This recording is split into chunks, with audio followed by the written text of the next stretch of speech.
El daño ya estaba hecho cuando las ruedas dejaron la pista y el peso se volvió un número frío en los instrumentos. El B-17 ascendió con un gemido largo, cargado más allá de la comodidad humana, y el aire empezó a robar calor con método.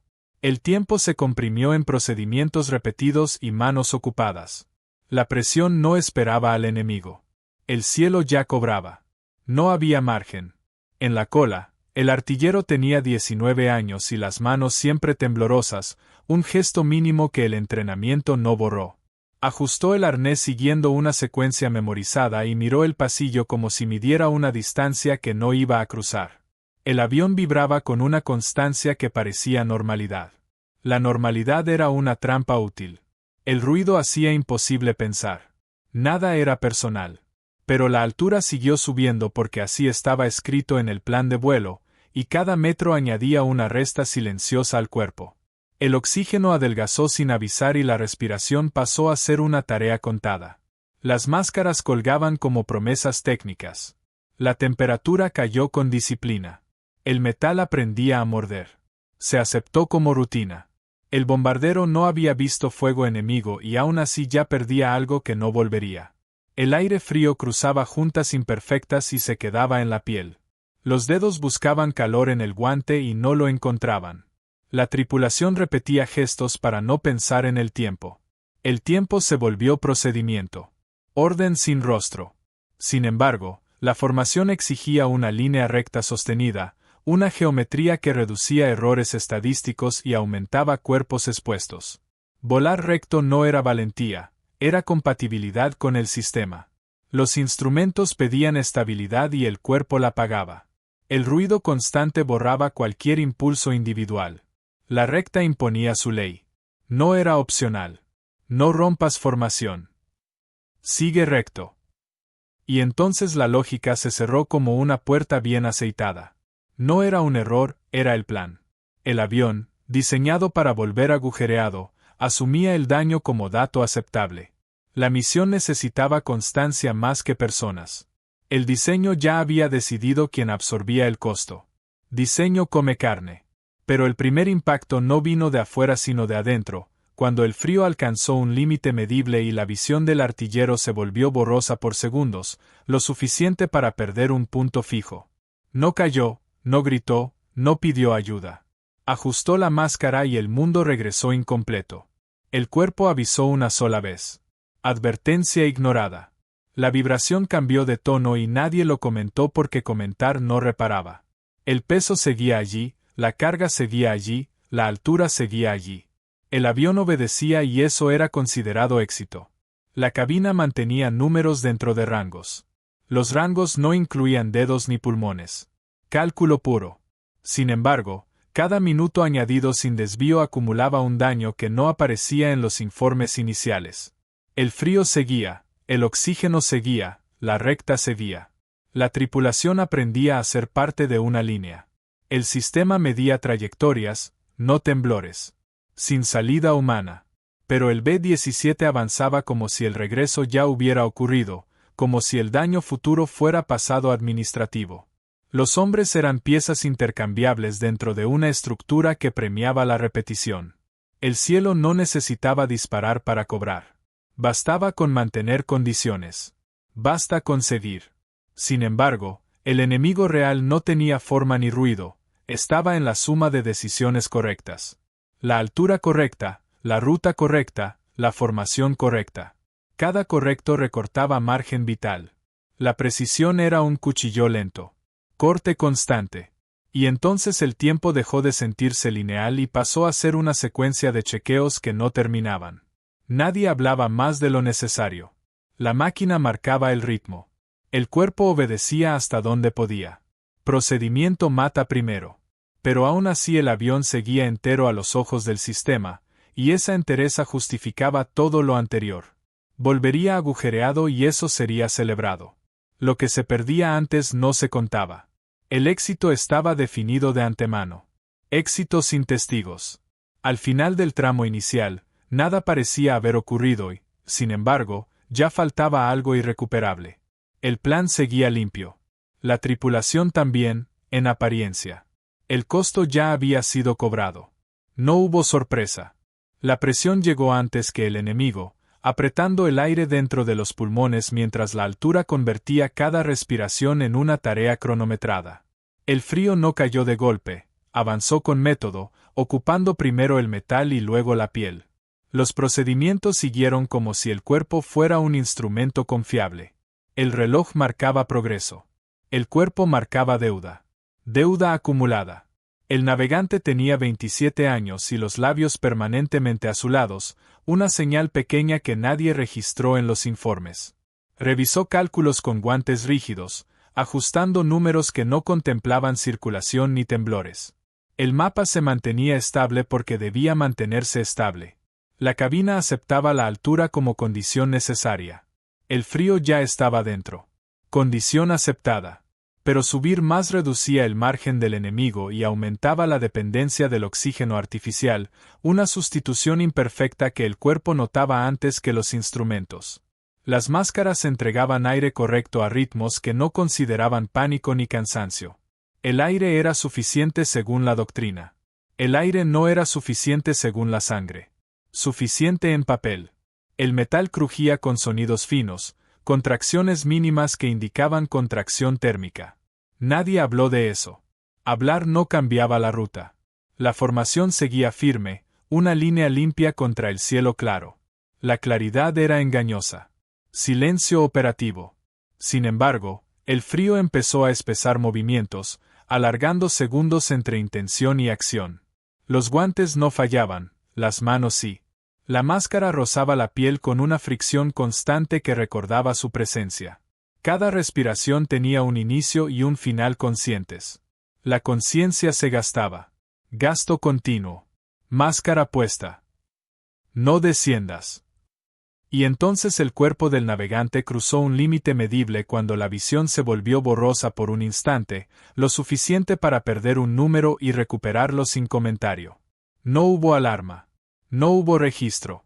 El procedimiento absorbió la falla y siguió. Falla absorbida. No era un error, era el plan. La altura correcta imponía un costo fisiológico asumido desde el diseño. El frío no era una amenaza accidental sino una herramienta pasiva que filtraba a los cuerpos menos resistentes. La misión necesitaba trayectorias, no circulación periférica. El sistema contaba con el desgaste. Desgaste programado. Pero el tiempo en altura no se detenía, y cada minuto añadía una resta invisible al margen humano. La piel perdía sensibilidad sin aviso formal. Los músculos trabajaban con retraso. El lenguaje se simplificaba porque pensar costaba. La máquina mantenía precisión. Precisión ajena. El oxígeno seguía fluyendo dentro de parámetros, y eso cerraba cualquier discusión. Las válvulas cumplían. El cuerpo no. La estadística validaba la decisión. El individuo no entraba en la ecuación. Ecuación cerrada. Sin embargo, el frío no atacaba de frente, rodeaba. Se instalaba en las articulaciones, ralentizando respuestas que antes eran automáticas. El ritmo cardíaco se mantenía estable según lecturas generales. La estabilidad ocultaba esfuerzo. El esfuerzo no se veía. Esfuerzo oculto. La formación exigía constancia y la constancia exigía permanecer arriba. Permanecer arriba significaba aceptar el frío como entorno normalizado. Normalizarlo era la clave. Lo anormal se convertía en falla personal. Personal irrelevante. Y entonces la cabina se llenó de un silencio más denso, no por falta de sonido sino por falta de palabras necesarias. Cada uno cuidaba su propio procedimiento. La coordinación se volvía mecánica. El tiempo se medía en chequeos. Chequeos interminables. La altura no perdonaba distracciones, y la disciplina evitaba preguntas. Nadie preguntaba cuánto faltaba para bajar. Bajar no estaba en la fase actual. La fase actual era sostener. Sostener duele. Pero el frío seguía cobrando sin emitir factura visible. Los labios azules no activaban alarmas. Las manos lentas no cancelaban misiones. El sistema avanzaba con la seguridad de quien no siente. Sistema insensible. Sin embargo, la suma de pequeños déficits empezaba a alterar la percepción del tiempo, alargando minutos y acortando decisiones. La máscara marcaba respiraciones contadas. El cuerpo seguía el conteo. El conteo agotaba. Conteo cruel. El frío mata despacio y sin ruido. Y entonces la altura dejó de ser un número y se convirtió en un límite físico sostenido por pura obediencia. No había heroísmo en permanecer. Había compatibilidad con el plan. La compatibilidad tenía un precio fijo. Precio fijo. El tramo continuó sin incidentes registrados y con múltiples pérdidas no anotadas. La doctrina celebraría la disciplina. El cuerpo pagaría después, si quedaba tiempo. El frío no necesitaba reconocimiento para ceder. El frío ya había ganado. La presión ahora era mantener la línea, sostener una recta que no admitía correcciones mientras el cielo se volvía un plano sin referencias. El B-17 avanzaba con estabilidad exigida, y esa estabilidad comprimía decisiones hasta dejarlas sin alternativas. El reloj seguía sumando minutos en altura. La recta imponía obediencia. No había margen. El bombardero tenía 22 años y contaba bombas en voz baja, una costumbre que le ordenaba el tiempo. Cada número coincidía con un peso fijo que colgaba bajo sus pies. Revisó el mecanismo sin mirar afuera. Mirar afuera no estaba permitido. La línea debía mantenerse. Rutina obligatoria. Pero volar recto no era una preferencia sino una condición estadística, una manera de reducir dispersión y aumentar previsibilidad. La previsibilidad beneficiaba al sistema. El cuerpo quedaba alineado con la matemática. El alineamiento no era negociable. Recta forzada. Los instrumentos pedían constancia y la formación respondía con una geometría rígida. Ajustar rumbo implicaba romper el patrón y convertirse en excepción. La excepción atraía castigo administrativo y táctico. Nadie quería ser una nota al pie. Ser visible mata. Sin embargo, la recta convertía cada segundo en exposición acumulada. El enemigo no necesitaba acertar, bastaba con esperar. El aire seguía siendo frío, el oxígeno seguía siendo contado. La recta hacía el resto. Exposición continua. Mantén rumbo. No ajustes. Y entonces el cuerpo del bombardero alcanzó un punto de ruptura mínimo cuando las manos empezaron a temblar y perdió el agarre por un instante, recuperándolo sin detener la cuenta. El mecanismo no se soltó. La disciplina tampoco. El temblor quedó sin nombre. Temblor absorbido. No era un error, era la doctrina. Volar recto maximizaba resultados medibles y trasladaba el riesgo a quienes no podían modificar la trayectoria. La doctrina necesitaba repetición, no criterio. El cuerpo era un factor secundario. Secundario por diseño. Pero la recta también anulaba cualquier ajuste humano ante cambios mínimos, transformando prudencia en desobediencia. La prudencia no figuraba en los manuales. El manual era la ley. La ley no respiraba. Ley sin pulso. La formación se mantenía intacta y eso se registraría como éxito preliminar. El bombardero siguió contando, adaptando la voz al ruido constante. Cada número cerraba una posibilidad de intervención. La intervención no estaba prevista. Intervenir cuesta vidas. Sin embargo, la recta obligaba a sostener velocidad y altura sin atender señales internas. El cuerpo enviaba mensajes lentos. Los mensajes no tenían receptor. El sistema escuchaba solo instrumentos. Sordera funcional. La cabina se llenó de un silencio operativo donde cada uno cumplía su fragmento sin cruzar miradas. Cruzar miradas no cambiaba la ruta. La ruta era un compromiso firmado antes del despegue. Romperlo implicaba consecuencias. Consecuencias conocidas.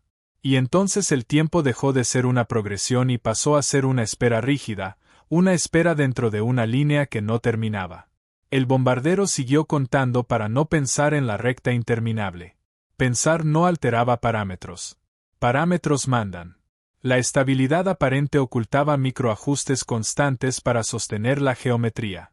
Cada ajuste exigía energía adicional. La energía se agotaba sin aviso. El agotamiento no figuraba. Agotamiento invisible. Pero la doctrina premiaba la continuidad, y la continuidad exigía ignorar señales que no encajaban en el modelo. El temblor no encajaba. El conteo sí. El conteo seguía.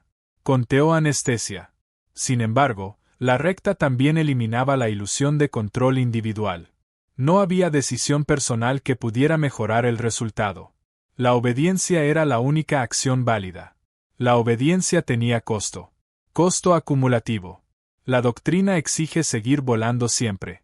Y entonces la línea se convirtió en un corredor sin salidas donde cada metro avanzado confirmaba la elección inicial. No había heroísmo en sostenerla. Había cumplimiento. El cumplimiento se medía en daños diferidos. Daño diferido.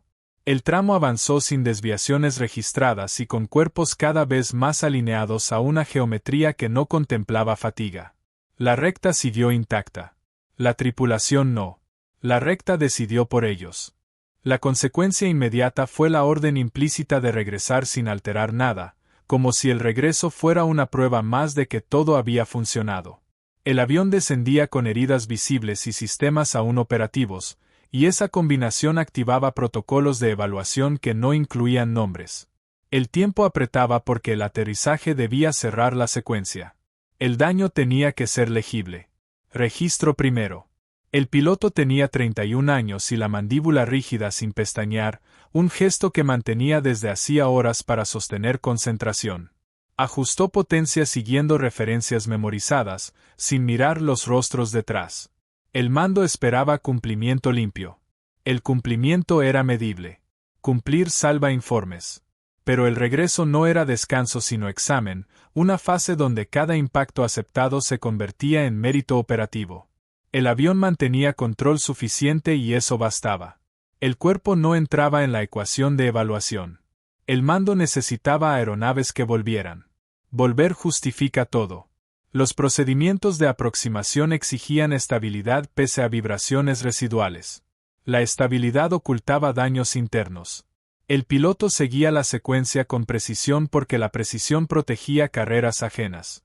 La cabina permanecía funcional. Funcionalidad engañosa. Sin embargo, el aterrizaje exitoso convertía la misión en caso replicable. Replicable significaba repetición con ajustes mínimos. Los ajustes mínimos recaían siempre sobre personas. El mando leía tendencias, no pulsos. Pulsos irrelevantes. Trae el aparato intacto. No informes desviaciones. Y entonces, durante la fase final, el cuerpo del piloto cruzó un límite breve cuando la visión se volvió borrosa por un segundo al alinear la pista, recuperándose sin comentario. El avión respondió. El sistema también. El episodio no existió. Inexistente por norma. No era un error, era el mando.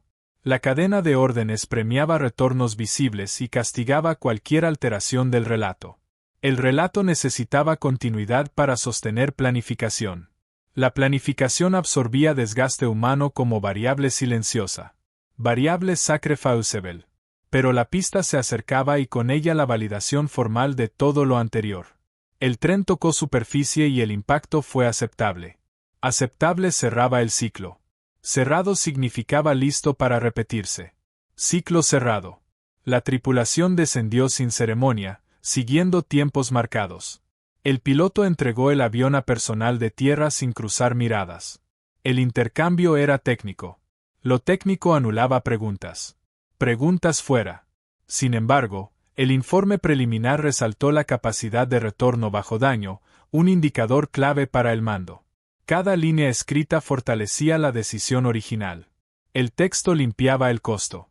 El costo no tenía casilla. Casilla vacía. Los daños visibles se contabilizaron con fotografías y números. Los invisibles no. El avión era el protagonista del reporte. Las personas eran contexto reemplazable. Contexto desechable. Pero la consecuencia real llegaba después, cuando el éxito administrativo exigía repetir el perfil de misión. Repetir implicaba exponer cuerpos ya gastados. El mando veía consistencia, no desgaste acumulado. Desgaste omitido. Y entonces la orden de preparar el aparato para próxima salida llegó sin pausa, como si el tiempo entre misiones fuera un detalle logístico. El piloto firmó sin comentarios. Firmar mantenía la línea. Firma ATA. La evaluación concluyó que el procedimiento era sólido. Sólido significaba seguro en términos institucionales. La institución no sentía frío ni hipoxia ni temblores. La institución avanzaba. Avanza sin dolor. Sin embargo, cada aterrizaje exitoso aumentaba la presión sobre los siguientes, creando una escalera donde bajar equivalía a admitir fallo. Nadie quería ser el fallo. El fallo tenía consecuencias personales. Personales y definitivas. El mando castigaba cualquier desvío mínimo. Y entonces el día se cerró con cifras que confirmaban la decisión inicial, y esas cifras viajarían más lejos que cualquier recuerdo corporal. El avión sería reparado. La tripulación sería asignada. Asignación automática. El regreso validó la pérdida previa y preparó la siguiente. Nada se corrigió. La consecuencia inmediata fue la preparación acelerada para la siguiente salida, una presión que no permitía pausas ni revisiones profundas. El avión regresado exigía manos y tiempo, y el tiempo ya estaba asignado. Las luces del hangar encendieron una secuencia conocida. El calendario mandaba. Sin respiro. El mecánico de tierra tenía 45 años y evitaba mirar los asientos vacíos, un desvío deliberado de la vista mientras caminaba bajo el fuselaje. Revisó paneles con una rutina que no admitía nombres. La aeronave era el sujeto. Las personas no entraban en el parte. Objeto primero. Pero el aparato llevaba marcas visibles que activaban protocolos de reparación rápida, soluciones suficientes para volar otra vez. Suficiente era la palabra clave. La seguridad humana no figuraba como variable independiente. La misión siguiente ya existía en papel. Papel manda. Las herramientas golpeaban el metal con sonidos breves y regulares. Cada golpe cerraba un daño y abría otro potencial. El frío residual del vuelo aún vivía en los bordes. La noche no importaba. Importa despegar. Sin embargo, la reparación se medía por plazos y por disponibilidad, no por descanso ni recuperación. El mecánico seguía una lista abreviada. Abreviar significaba confiar en márgenes que ya habían sido gastados. El sistema aceptaba el riesgo. Riesgo normalizado. Deja eso, no hay tiempo. Está autorizado. Y entonces, al ajustar un cierre superior, el mecánico perdió el agarre por un instante y la herramienta cayó, un golpe seco que no detuvo nada. Recuperó la pieza sin comentario. El episodio no entró en registro. La cadena continuó. Evento descartado. No era un error, era el sistema. La planificación convertía cuerpos en consumibles discretos, integrados a un flujo que privilegiaba continuidad. La continuidad justificaba omisiones. Las omisiones sostenían el ritmo. Ritmo impersonal. Pero la presión no venía solo del reloj sino del significado asignado a cada retorno. Volver dañados y volver vivos se confundían en el informe. El avión que volvía reforzaba la doctrina. La doctrina pedía repetición. Repetir desgasta. El mecánico avanzó estación por estación, cerrando tapas y firmando conformidades. La firma tenía peso legal. El peso no incluía fatiga acumulada ni frío prolongado. El papel cerraba el circuito. Circuito cerrado. Sin embargo, los informes posteriores viajarían más lejos que cualquier cuerpo reparado. Las cifras hablarían de eficacia. La eficacia no sentía mareos ni temblores. La eficacia pedía más vuelos. Más vuelos. Y entonces el hangar se vació lo suficiente para escuchar el zumbido de generadores, un sonido continuo que marcaba permanencia. Permanecer era la orden implícita. Permanecer aseguraba la siguiente salida. Permanecer cuesta. La aeronave quedó lista según criterios institucionales. Lista significaba apta para repetir el perfil. El perfil ya había demostrado su costo humano. El costo no cambiaba el perfil. Perfil fijo. Pero la refrase final del día convertía pérdidas invisibles en aprendizaje abstracto. Se hablaba de resiliencia del diseño. El diseño absorbía daño y lo devolvía en forma de estadísticas. Las estadísticas ocultaban nombres. Nombres borrados. Sin embargo, la cadena no se detenía al caer la noche. El turno siguiente heredaba decisiones cerradas. Heredar implicaba aceptar supuestos. Los supuestos eran fríos. Supuestos duros. El sistema consume personas, no héroes. Y entonces la preparación se declaró completa y el avión quedó alineado para otra misión idéntica. Idéntica no significaba igual, significaba compatible. La compatibilidad era suficiente. Suficiente para mandar. El mecánico se retiró sin mirar atrás, evitando el interior que no le correspondía revisar.